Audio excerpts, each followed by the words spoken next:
It's very seldom you play a North Texas team, and I felt like for the majority of the game we were the more physical team. They've had an incredible amount of success over the years with just really being physical and being really stingy defensively and not giving you anything free. I thought we did a good job of just trying to press the paint, and that's what we do. Early on, it was Yaks. I thought J.D. gave us great minutes in the second half, the ability to score inside because obviously, we haven't been a very prolific perimeter shooting team all season, and I certainly didn't think today was going to be any different. You got to take the ones that are there. Tony with a big one in front of us in the second half. But I thought, again, careless with the ball, 15 turnovers. Some of that is them. Some of that is just our carelessness. But really proud of our approach, man. Came out and were more physical than maybe the most physical team in our league. There really seemed to be, well, I wouldn't say a lack of sense of urgency because there was, but it seemed like you just had a really good game plan and were very confident in it. Was that kind of I liked our game plan. We did have a week. I thought it was a productive week. Sometimes as a coach, and again, I've been doing this for a minute, sometimes you can overthink things and go too hard and this and that. I thought we had a pretty good mix of competition and working on some things, adding some wrinkles, and then just trying to get better. I've got a peculiar group, man. I mean, they just, again, if you walked in our locker room right now, you would know if we won or lost. That's just who we are. Just kind of go with the flow, and so far so good. With Edwards today, his final numbers you look at, he scored 29 or whatever it was. But I thought we did a good job. I thought we did a good job early. We've John Buggs, and thank goodness, but he has been on an incredible tear. In league play, he is shooting close to 62% from behind the three. He's coming off a game where him and Edwards against Memphis combined to go 11 for 14.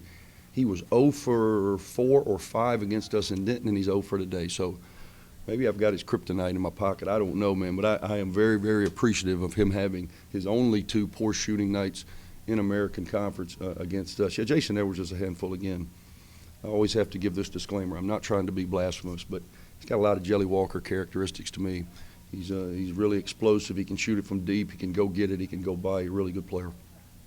The second time this season you mentioned kind of the lack of maybe emotion, not good or bad. Do you want to see more fire in I'd like to see a lot of things, but I am to the point now where I kind of realize I'm in charge. That doesn't mean I'm in control. That's hard to accept sometimes, but I've accepted it.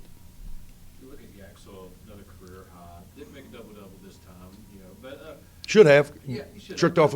off a couple of layups. He should have had about 35 and 12. That's how I look at it. Has he realized his potential? He's like a baby Tyrannosaurus. He doesn't really know what he is. That's a good analogy. I bet he's been called a lot of things. Probably not a baby Tyrannosaurus. I thought he was tremendous in the first half. Aggressive. He was really aggressive, catching, ripping, getting to the rim, finishing. Second half, not so much. He gets in trouble when in traffic he tries to – it's not really a Euro step. It's just not a strong two-footed jump stop. He's trying to navigate his way through, and he wasn't able to finish quite as efficiently. But, man, I'm really proud of Yaks and the development. He's had 4 big block shots. We forget about that. He goes for 28 and 8, but he also had some huge blocks as we were really getting extended, just trying to run them off the three-point line, which we were fairly effective at, because they only made 4 on the year or on the game. And in their last 5 wins, they're made around 10 a game, so we knew keeping them, in that 6-7 range was very vitally important. And as a result, sometimes you get too extended, and they're going to get driving lanes. And I thought Yaks did a good job of protecting our basket. You talked about earlier about getting your physical play today and out physical. And how much did you talk about that this week, and how much did you kind of grind that into them that you had to be physical? Well, every game has got it's got a different DNA, so to speak. The theme of the week was will over skill. This ain't going to be about who's the most skilled team. Sometimes we play some teams in our league that are very skilled. We're playing one on Wednesday. They're very skilled, and schematically they're going to do some things that are a little unorthodox just based on running it through their 5-man fielder. And so it's just different. So we have to be prepared for different. This ain't going to be different. This is going to be a good old rock fight.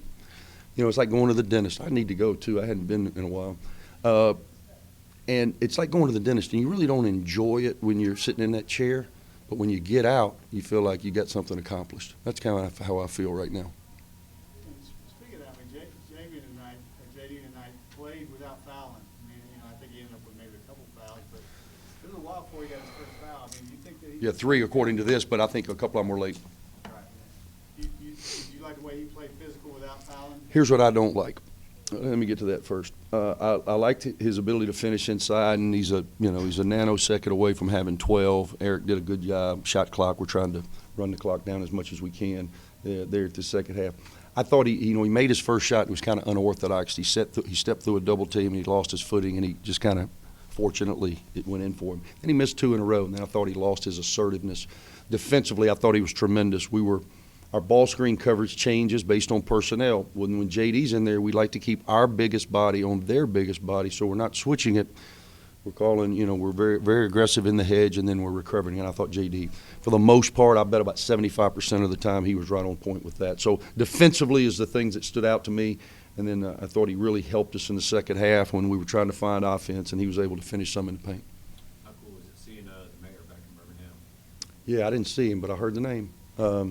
It's great, man. I'm so proud of the kid. It was great to see Mike and his Sweet 16 team, 204. I had an opportunity to speak to him briefly before the game, and I remember a lot of those guys. I was at Cincinnati at the time, and it's always tremendous. It's hard to believe it's been 20 years, but it's tremendous to have those guys back. I'm glad we were able to reward them because it's always better when you win, regardless if you're playing or not.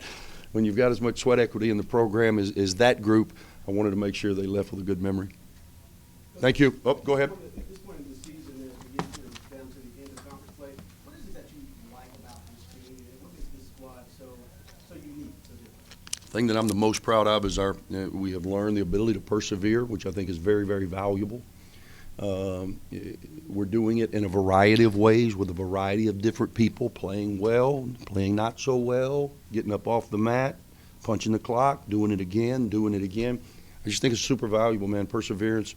And this group is persevering. Again, they're not super emotional. So I think, I'm getting better eye contact.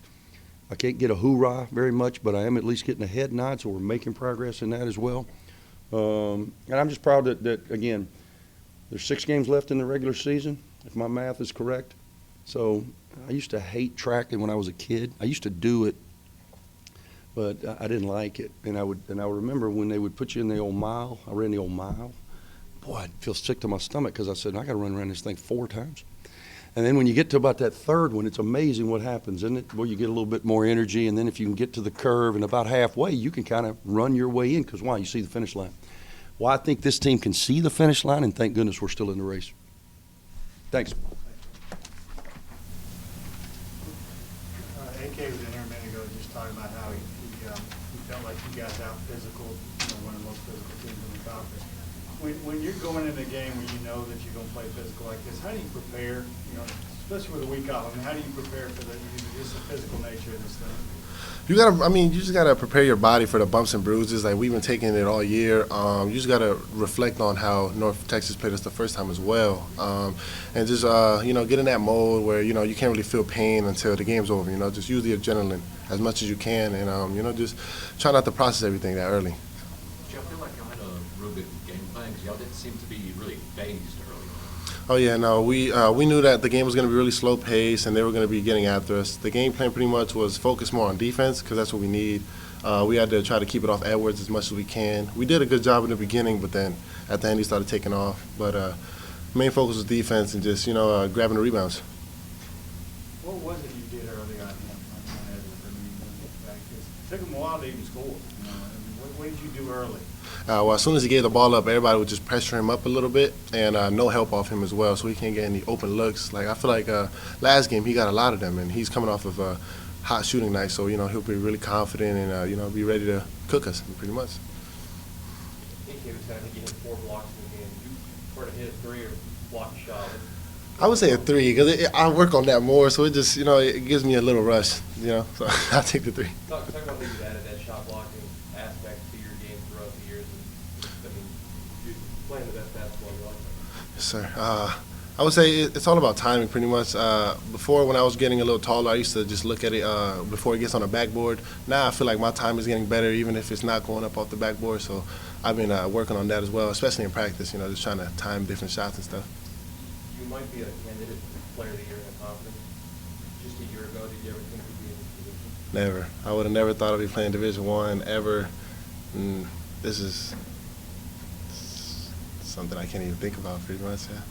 Does that kind of thought process help kind of keep you humble, just knowing that you're kind of living in the moment and just taking it, day by day, minute by minute? Yeah, of course. I never think I'm better than anybody else because I know where I was and I know how hard it was to get here. I still have moments of reality where I just, sit back, probably shed a tear a little bit, and just take advantage of what I have in front of me and never, say ungrateful pretty much. So. You talk about the shots that you actually work on, but the shot of the night was the reverse. What kind of footwork, hand-eye coordination goes into the shot? I would say, coming from New Jersey, we used to always practice jelly. If you know what that is, yeah. I would say when I was younger, I used to do that. Just when we were playing the street ball and stuff. The footwork has grown more as I became more of a big man, pretty much. And Coach Cross has been helping me a lot. Gathering the right way to lean and I've been working on my left hand layup because players are really just forcing me to my right hand now, so I have to add a little something else to my game.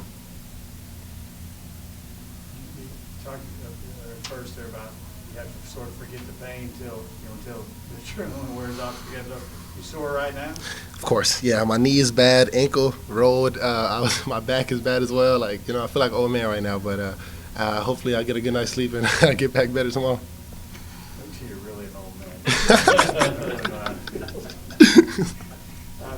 The other thing AK said was you're in the last half or the last part of the season. You can see the finish line and you're still in it. Kind of how did you get to this point? As a progression as a team, and how good does it feel to know that you're still in this thing now? The progression as a team has been amazing. I feel like at first we weren't really a team or a family at all. We're starting to become a brotherhood, starting to trust each other, and just think that everybody's capable. The defensive side picked up as well, which really has been helping us. And I feel like this last stretch, we all feel like we can come out on top of this conference and hopefully get to the tournament. Yeah. Thank you, guys. 6 seconds.